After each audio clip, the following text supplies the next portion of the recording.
I don't know how I do it. I must have a special gift, because I've been getting sharp shots without eye tracking technology, without little boxes tracking my subjects. Ooh, look at the way the camera focuses right on the eye. Ooh. All I know is I've never used eye tracking and all that other shit because it's never been necessary.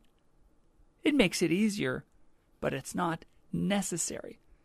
And why am I saying this? Well, because I can think for myself. How on earth have photographers managed until this technology came along? Well, one basic marketing principle is called create a need. Create a need. Remember when your smartphone suddenly wasn't big enough anymore? But yeah, you're that person who complains that Micro Four Third Pro lenses are too bulky, but then you go complain about it using your fucking oversized Pop-Tart of a cell phone on DP Review. Today's obsessed photographers have been carefully groomed by the camera industry. And when I refer to the camera industry, I also refer to reviewers, websites, forums, and everybody else who's got a stake in the game, which is to make money on your obsession with camera technology. Your insecurity.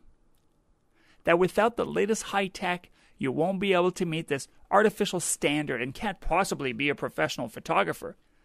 What a bunch of crap.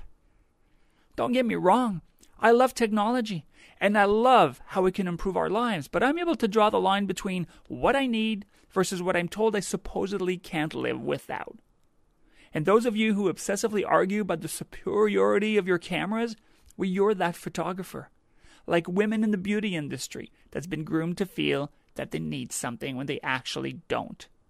Welcome to photography brainwashing, folks. And if you shoot Micro Four Thirds, according to the so-called experts on YouTube, well, you've been relegated to bokeh hell, because only full frame can do that. And if you do well, someone will try to convince you your bokeh isn't smooth or creamy enough.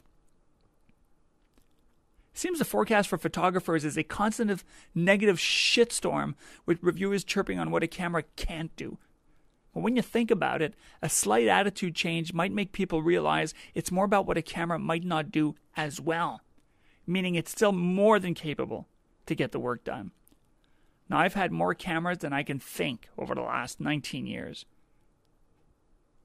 There's what I enjoy shooting leisurely with, and what I use for paid gigs.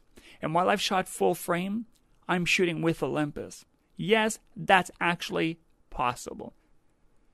So in my attempts to help you not be completely brainwashed, I propose a photographer's oath of incompetence. I want you to repeat this every time you wake up in the morning. And you should recite this before going to bed. I am a photographer. I have a brain and can think for myself. I will not be influenced by negative bullshit from the forums, nor will I be made to feel incompetent by the full-frame community. There. Amen. Now, in case you're wondering why I'd go back to Micro Four Thirds instead of sticking with Nikon full-frame, which, by the way, was an amazing camera, it's just that the combination of body and lenses were taking their toll on my wrists, and it's basically what's called photographer's wrists.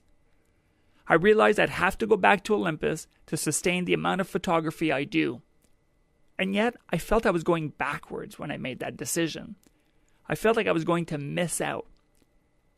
And then months later, I realized I'd bought into the hype. I go back and I look at my pictures as a reminder that my OMD1 Mark II meets my professional needs. I also realize I don't need a 46 megapixel camera. With my Olympus camera, I've recently printed a tack sharp 3-foot by 5-foot mount for someone's wall, and it looks amazing. And you and I both know it's only a matter of time before you can take a 20 megapixel file and convert it to a mega high-res image with a click of a mouse. You do know it's a matter of time, right? Thanks for listening.